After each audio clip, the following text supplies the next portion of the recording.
오늘 우리에게 주시는 하나님의 말씀은 출애굽기 33장 1절에서 6절까지입니다.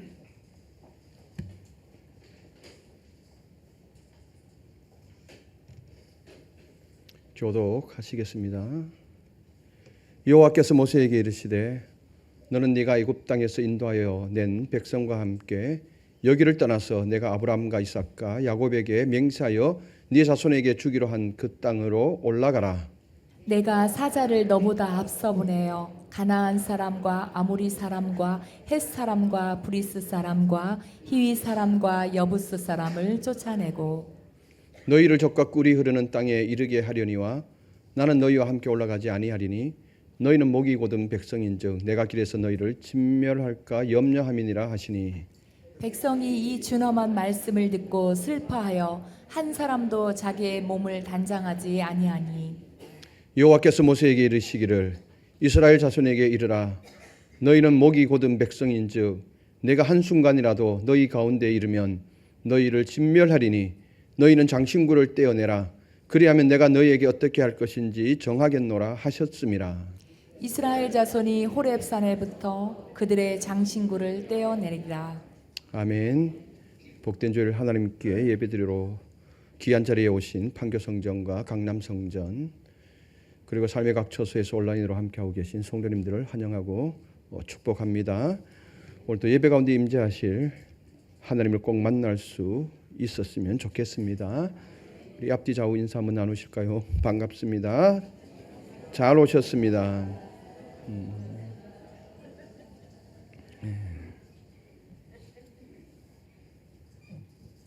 우리 어르신들이 너무 좋은가 봐요. 그죠? 2주일 동안 떨어져 있다가 주일 한번 만나는 게 복이죠. 혹시 가족들 가운데 또 부모님 시골에 계신 부모님들 가운데 극한 호우로 인해서 또 삶의 피해를 입은 가정은 없으신지요? 지난 한 주간 사역자 함께 동역하는 사역자들에게 각 가정들 한번 안부를 한번 물어보라 그랬는데 피해를 입은 보고가 들어오질 않았습니다. 혹시라도 그런 피해가 있으면은 이제 준비를 해서 봉사단을 꾸려서 한번 나가야 되겠다. 혹시라도 그런 가정이 있으면 연락을 주십시오. 그것도 한 공동체된 일원으로서 우리 함께 지고 가야 할 몫인 줄로 압니다. 그리고 이재민들을 하나님이 보편적인 은혜로 사랑해 주셨으면 좋겠습니다. 그래서 삶의 자리에서 털고 일어날 수 있도록 용기를 낼 수 있도록 여러분들도 기도해 주시기를 바랍니다. 오늘은 출애굽기 33장입니다. 이제 출애굽기도 끝을 향하여 가고 있습니다. 어느 날 초등학생 두 친구가 이야기를 주고받습니다. 우리 아빠는 나한테 매달 용돈을 엄청 많이 주셔. 그래서 나는 무엇이든지 살 수 있고 내가 원하는 것은 다 가질 수 있어. 친구에게 막 자랑을 하는 거예요. 그 이야기를 듣던 이 친구가 다시 그 친구에게 질문을 던집니다. 그럼 아빠랑은 자주 놀아? 용돈을 많이 받던 이 아이가 고개를 푹 숙입니다. 아니, 우리 아빠는 맨날 바쁘셔서 얼굴도 자주 못 봐. 여러분, 이 아이가 행복할까요? 물으나 말하지요. 용돈은 많이 받지만 아버지와 함께하는 시간이 없는 거죠. 물질은 있어도 관계가 없는 거예요. 오늘 출애굽기 33장은 이와 유사한 내용의 말씀입니다. 이스라엘 백성들이 모세가 내려오지 않자 32장에서는 금송아지를 만들어서 이제 이것이 우리의 신이다. 그러면서 주위를 뱅뱅 돌면서 이방인들이 행하는 종교 행태를 범했죠. 배교 행위였죠. 하나님이 진노하시고 모세의 간절한 중보 기도 끝에 하나님께서 이 백성을 용서하시죠. 그리고 명령하십니다. 이제 가나안 땅으로 올라가라. 이곳을 떠나서 가나안 땅으로 올라가라. 내가 사자들을 앞서 보내서 가나안 땅에 있는 그 원주민들을 다 내어 쫓고 젖과 꿀이 흐르는 땅으로 올라가게 하겠다 라고 말씀하십니다. 그런데 하나님께서 함께하지 않겠다, 함께 올라가지 않겠다라는 장면을 오늘 본문은 말씀하고 있습니다. 겉으로는 복이지요. 그들이 원했던 그 조상과 맺었던 이 언약의 땅, 가나안 땅으로 하나님께서 올라가라 명령하셨고, 그리고 사자들을 명하여서 그 땅의 사람들을 다 쫓아낸다라고 하셨고, 너희는 그냥 젖과 꿀이 흐르는 땅으로 가기만 하면 된다. 겉으로 봤을 때는 복인 것 같고 약속의 실현이죠. 근데 실제로는 하나님의 임재가 없는 공허한 여정입니다. 오늘 이 말씀을 통해서 우리의 삶 속에서 진정한 축복의 본질이 무엇인지 함께 살펴보고자 합니다. 하나님은 모세에게 말씀하시죠. 1절 다시 한번 보시겠습니다. 여호와께서 모세에게 이르시되 너는 내가 애굽 땅에서 인도하여 낸 백성과 함께 여기를 떠나서 내가 아브라함과 이삭과 야곱에게 맹세하여 내 자손에게 주기로 한 그 땅으로 올라가라. 아멘. 하나님은 너무나 좋으신 하나님이십니다. 하나님의 언약적 신실함은 인간의 불순종과 불신앙을 초월합니다. 그렇게 이스라엘 백성들이 배교 행위를 했어도 하나님은 그 조상 아브라함과 이삭과 야곱에게 맺었던 약속이 있었기 때문에 이 하나님은 이 언약에 신실하셨던 것이죠. 하나님의 약속은 변하지 않습니다. 우리는 혹 변할 수 있어도 하나님은 우리의 변함을 초월하시는 신실성을 가지고 있죠. 하나님이 여전히 이스라엘을 향한 언약을 철회하지 않으십니다. 그들의 조상과 맺은 언약을 기억하고 지금 지키고 계시는 것입니다. 그 약속하신 바에 따라서 2절에 내 사자를 너보다 앞서 보내어 가나안 사람과 아모리 사람과 헷 사람과 브리스 사람과 히위 사람과 여부스 사람을 쫓아내겠다라고 말씀하십니다. 인간의 실패에도 불구하고 하나님은 이 약속을 지키시는 분이심을 여러분들 기억할 수 있었으면 좋겠습니다. 그런데 문제가 있죠. 이 모든 것에는 단 하나 가장 중요한 것이 빠졌습니다. 사자를 앞서 보내서 가나안 사람 7 부족을 다 쫓아내겠다라고 했는데 하나님께서 거기에 단서 하나를 붙입니다. 3절 한번 읽어보실까요? 너희를 젖과 꿀이 흐르는 땅에 이르게 하려니와 나는 너희와 함께 올라가지 아니하리니 너희는 목이 곧은 백성인즉 내가 길에서 너희를 진멸할까 염려함이니라 하시니. 아멘. 하나님은 결정적인 배교 행위를 한 백성임에도 약속의 신실하심으로 이 백성에게 사자를 먼저 보내어서 가나안 땅에 있는 족속들을 쫓아내어 젖과 꿀이 흐르는 땅으로 인도하시겠다라고 말씀하십니다. 겉으로 보기에는 정말 축복의 말씀이고 너무나 듣기 좋은 말씀입니다. 이것보다 좋은 것은 없잖아요. 젖과 꿀이 흐르는 땅으로 올라가게 해주겠다 약속한 거 아닙니까? 약속을 지키겠다고 했습니다. 너무나 겉으로 보기에는 좋은 말씀이지만 그러나 여기에 중요한 단서가 하나 붙지요. 내가 너희와 함께 올라가지 않겠다라고 하는 선언입니다. 출애굽기 25장 8절 말씀을 보면은 내가 그들 중에 거하리니라는 말씀을 합니다. 출애굽기의 주제는 바로 하나님이 함께 하시고 하나님이 거하시고 하나님이 동행하는 것이 주제입니다. 그런데 오늘 이 본문에 내가 너희와 함께 올라가지 않겠다라고 선언하십니다.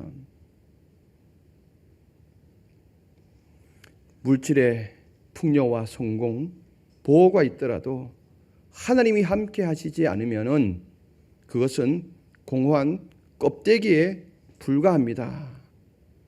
이것은 축복의 외형은 남아있지만 그 중심이 사라졌음을 의미합니다.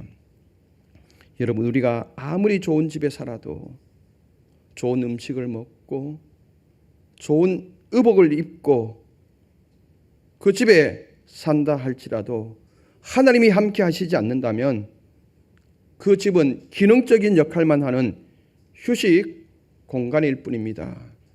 관계가 없으면 그렇게 되는 거예요. 아내와 남편과의 관계가 없다면 그 집은 그냥 기능적인 역할만 하는 거예요. 부모와 자녀 간의 관계가 없다면 그 집 또한 그냥 콘크리트 벽일 뿐입니다. 우리 자녀가 명문대학에 들어가고 좋은 직장을 가져도 그 마음에 하나님의 임재가 없다면 그는 외로운 영혼입니다. 언젠가는 반드시 그 공허함이 찾아옵니다. 명심해야 됩니다. 이 이야기를 종종 듣습니다. 열심히 공부해서 이제 고등학교 올라가니까 아무래도 학원이다 이러다 보니까 학업에 집중하다 보니까 신앙생활이 떨어지거든요. 근데 그걸 잘 이어갔으면 좋겠는데 막상 이제 자기가 원하는 대학에 들어갔습니다. 그때부터 하나님이 그의 삶에서 없어진 거죠. 하나님의 임재가 없어진 거죠. 어느 날 열심히 살았던 그 인생 가운데 갑자기 공허함이 밀려오는 거예요. 그 공허함을 견딜 수가 없는 거예요. 그렇게 이야기하는 친구들을 종종 보는 거거든요. 하나님이 주시는 복보다 하나님 자신이 더 중요합니다. 한 자녀가 시골에 계신 어머님께 전화를 합니다. 어머님, 내일 아침 일찍 내려갑니다. 어머님 뵈러 간다는 거죠. 그 이제 전화를 받은 어머님은 이미 그때부터 그 마음에 아들이 와 있는 거예요. 그래서 아들이 오면은 뭘 챙겨줄까? 텃밭으로 나가서 오이다, 가지다, 고추다, 상추다 다 정리해서 다듬어서 채곡 쟁여놓죠. 그리고 온다는 그날 아침에 일찍부터 일어나서 아들이 좋아하는 반찬을 하고 따뜻한 밥을 지어놓죠. 그러고 난 다음에 전화를 하죠. 어디쯤 오고 있니? 어머니 다 와 갑니다. 곧 뵙겠습니다. 이 30분 지나서 집에 도착합니다. 그리고 어머님이 좋아하시는 과일 상자를 들여놓고 유행하는 옷도 그리고 편한 신발도 풀어놓습니다. 그리고 용돈도 두둑이 담아서 준비한 것을 내어놓습니다. 그리고는 이야기를 합니다. 어머니, 바빠서 바로 올라가야 합니다. 여러분들이 이야기가 아니고 아이고 소리가 나네. 올라가야 합니다. 어머님이 밥 다 해놓았는데 바빠서 가면서 간단하게 먹으면 됩니다. 라고 돌아서는 거예요. 이 어머님이 행복하실까요? 아이고 잘 됐네. 안 그래도 귀찮아 죽겠는데 돈만 있으면 돼. 옷만 있으면 돼. 신발만 있으면 돼. 어머님이 그렇게 하실까요? 그것을 바라보면서 사가지고 온 과일과 옷과 신발과 돈 봉투를 바라보면서 이까짓 게 뭐가 소용이 있어. 아들과 밥 한 끼 1시간도 함께하지 못하는데 이까짓 게 뭐가 소용이 있겠어. 이렇게 하지 않겠습니까? 여러분들은 과일도 받으시고 용돈도 받으시고 옷도 신발도 받으시고 자녀들과 오랫동안 함께하는 그런 시간들이 되었으면 좋겠습니다. 왜 이 말을 드립니까? 바로 하나님이 없는 이 삶은 아무런 외형적인 축복이 있다 할지라도 그것은 껍데기에 불과하다는 거예요. 아들이 돌아서고 난 다음에 과일 상자와 옷과 신발은 용도는 그는 껍데기입니다. 중심이 아니죠. 본질이 아니죠. 엄마가 원했던 것은, 그 부모가 원했던 것은 밥 한 끼에 1시간 그 자리에 앉아 먹으면서 아들의 얼굴을 바라보는 그 1시간이 행복한 시간인 거죠. 마찬가지입니다. 우리의 신앙도 마찬가지입니다. 우리가 외형적으로 다 갖추었다 할지라도 하나님이 빠지면은 그거는 껍데기를 가지고 살아가는 인생입니다. 언제 그것이 확인되어집니까? 개인적인 종말이 왔을 때, 우주적인 종말이 왔을 때, 아이고 이거 껍데기 가지고 살았구나. 하나님은 이스라엘 백성과 함께하지 않으시는 이유를 분명히 밝히십니다. 너희는 목이 곧은 백성인즉 내가 길에서 너희를 진멸을 할까 염려함이니라. 이는 하나님의 단순한 감정적인 표현으로 협박하시는 말씀이 아닙니다. 하나님의 거룩하심과 인간의 죄 사이에서 긴장을 나타내는 말씀이십니다. 하나님은 사랑이시지만 동시에 절대적으로 거룩하신 분이십니다. 죄가 있는 자들과 함께 거하실 수 없으십니다. 죄 가운데 있는 자가 하나님의 임재 가까이 가면 그것은 축복이 아니라 심판이기 때문에 그렇습니다. 그러므로 백성이 회개하지 않고 죄 가운데 계속 머무를 때 하나님의 임재는 그들을 지키는 불기둥이 아니라 그들을 진멸하는 소멸하는 불이 될 수 있습니다. 하나님이 이것을 너무 잘 알았기 때문에 행여라도 너희들과 함께 하다가 너희들이 그 죄로 인하여서 진멸할 것, 이것이 너무 걱정이 된다, 이렇게 말씀하십니다. 이것은 하나님의 임재의 무게입니다. 하나님의 임재는 하나님이 함께해 주신다, 하나님이 동행해 주신다, 이 말은 달콤한 위로입니다. 하지만 동시에 두려운 거룩함입니다. 모세는 이 말씀을 듣고 아마 충격을 받았을 것입니다. 왜냐하면 모세가 무엇보다 소중히 여긴 것은 하나님의 임재였기 때문에 그렇습니다. 모세에게 있어 약속의 땅인 가나안보다 중요한 것은 그 땅에 함께 하시는 하나님이셨습니다. 하나님의 선언을 들은 이스라엘 백성은 이 준원한 선포 앞에서 슬퍼하였고 한 사람도 자기를 단장하지 않았다라고 말씀하고 있습니다. 4절을 같이 한번 읽어보시겠습니다. 백성이 이 준엄한 말씀을 듣고 슬퍼하여 한 사람도 자기의 몸을 단장하지 아니하니. 아멘. 이스라엘 백성은 이제 깨달은 겁니다. 하나님 없는 가나안 땅은 아무 의미 없음을 깨달은 것이죠. 하나님의 임재보다 더 큰 복은 없다는 것을 그들이 느끼게 된 것이에요. 몸을 단장하지 아니했다라고 하는 것은 내적 회개를 지금 하고 있다라고 하는 표현입니다. 자신의 영광과 외형적인 신앙을 내려놓고 하나님 앞에 겸손히 나아가고자 하는 태도입니다. 이렇게 행동한 백성들에게 슬픔을 표현한, 그리고 자기 몸을 단장하지 않는 이 백성들에게 하나님은 장신구를 떼어내라 말씀하십니다. 장신구를 떼어내라는 이 말씀은 단장된 겉모습을 벗어버려라, 본질 앞에 바로 서라는 명령입니다. 장신구는 자기 표현 아닙니까? 그리고 자기 가시의 상징이 아닙니까? 원래 이것은 애초에 자기 것이 아니었습니다. 그들이 귀에 걸고 있는 귀걸이, 목에 걸고 있는 목걸이, 손에 끼고 있는 팔찌, 이 모든 것은 애초에 자기 것이 아니었습니다. 그리고 또한 이것들은 얼마 전에 만들어내었던 우상의 재료였던 것입니다. 그래서 하나님은 이 백성들을 향하여서 이 모든 것을 떼어내어라. 하나님 없는 신앙생활은 온갖 종교의 외형적인 장신구로 꾸며진 외식일 수 있습니다. 오늘 우리가 지금 이 자리에 예배 드리고 있지 않습니까? 근데 여러분들의 마음이 다른 곳에 가 있다 그러면 그런 외형적인 종교 행위일 수밖에 없는 것입니다. 여러분들 중심에 하나님의 임재가 있다면 이 예배는 거룩한 예배요, 은혜의 예배가 되는 것입니다.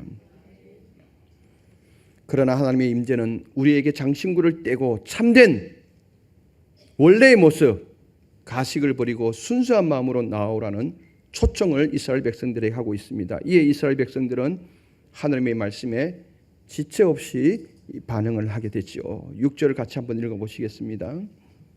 이스라엘 자손이 호렙 산에서부터 그들의 장신구를 떼어내니라. 아멘. 하나님의 명령에 이스라엘 자손이, 여기서 이스라엘 자손이라고 표현한 것은 공동체 전체가 회개의 결단에 동참했다라는 것입니다. 어느 누구도 제외되지 않고 거기에 있는 모든 백성이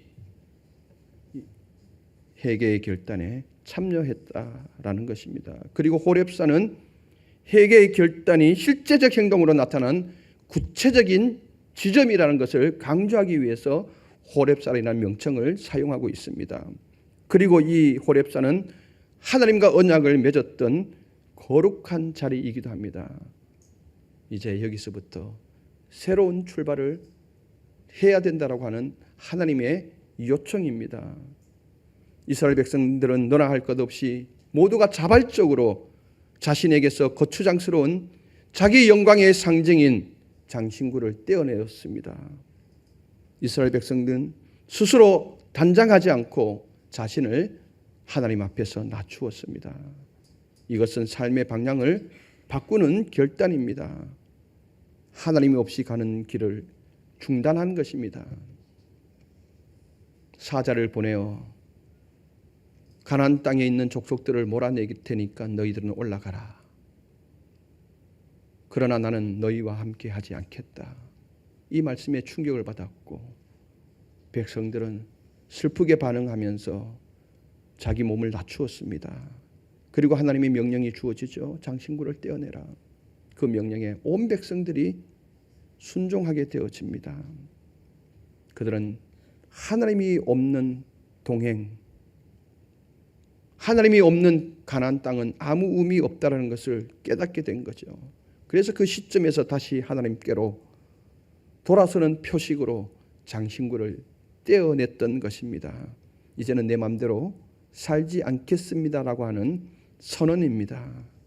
또한 가나안 여정에 하나님의 임재, 함께 하심의 간절한 초청의 예배였던 것입니다. 그들이 장신구를 떼는 이 행위를 신학자는 바로 예배의 자리였다라고 그렇게 해석하고 있습니다.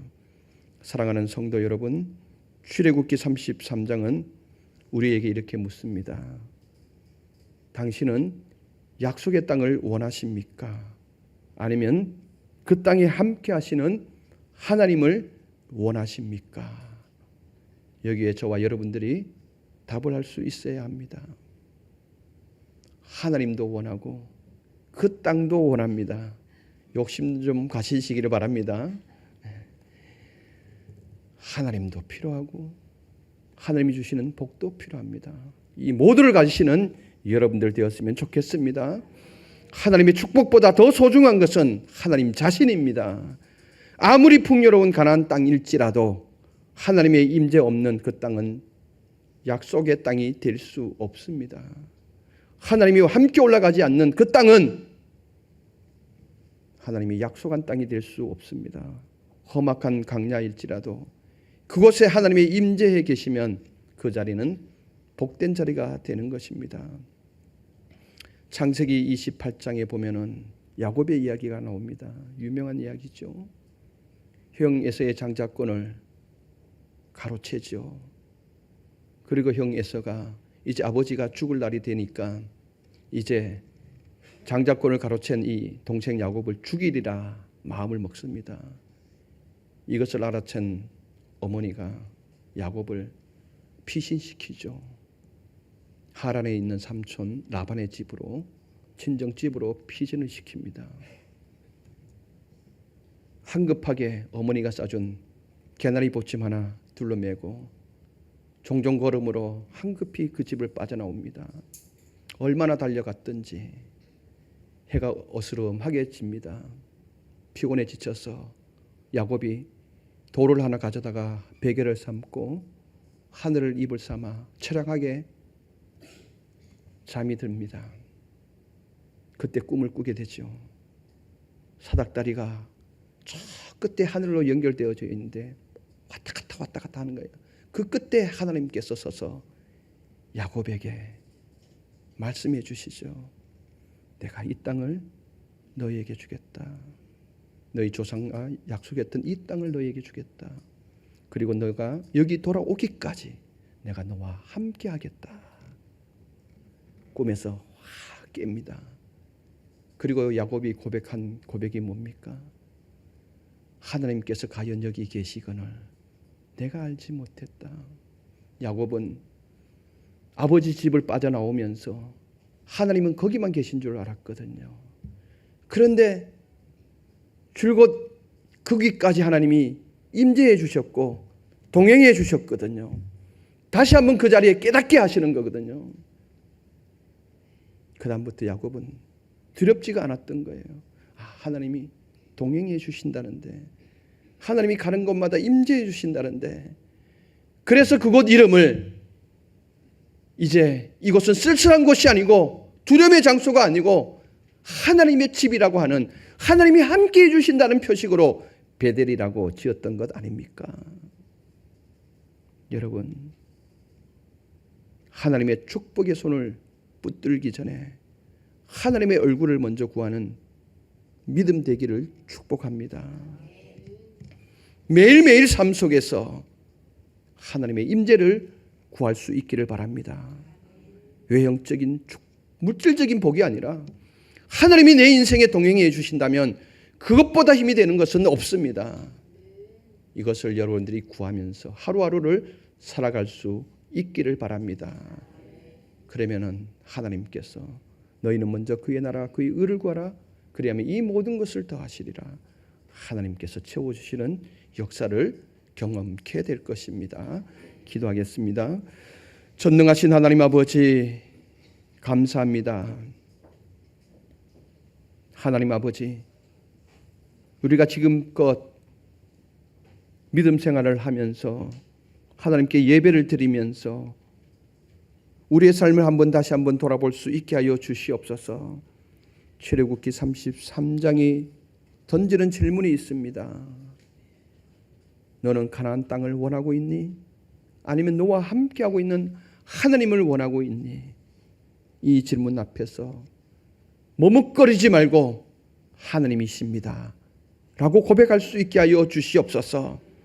그래서 매일매일의 삶 속에서 하나님의 임재를 요청하게 하여 주시고 그 임재 속에서 매일매일 하나님과 거룩한 동행이 있게 하여 주시옵소서. 이것이 진실된 축복인 것을 우리가 확실히 고백하게 하여 주시옵소서. 예수 그리스도 이름으로 기도드리옵나이다. 아멘.